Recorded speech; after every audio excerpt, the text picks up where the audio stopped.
Bazı insanlar niye pislik etse de çok rahat yaşayır? Bu sual insanın içinde adalet hissini sarsıdır. Pislik edenler pul kazanır, güc kazanır, heç nə olmur kimi görünür. Bəs niyə? İslamda cavab çox dərin və sadədir. Rahatlıq Allahın sevgisi demək deyil, çətinlik də Allahın nifrəti demək deyil. Quranda buyrulur, onlara möhlət veririk ki, günahları artsın. Bəzən pislik edən insana verilən rahatlıq əslində bir imtihana bərabərdir. Bu dünyada çox yaşayan, çox qazanan, çox güclü görünən zalım insan əslində özünü uçuruma aparır. Allah ona vaxt verir, amma bu cəzasızlıq deyil, cəzanın böyüməsidir. Yaxşı insanların çətinlik yaşaması isə Allahın onları sevmədiyini göstərmir.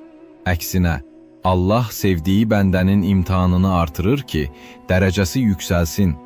Sadə bir həqiqət var.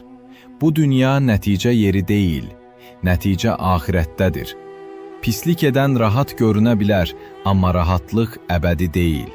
Ədalət gecikmiş kimi görünür, amma heç vaxt qaçmır.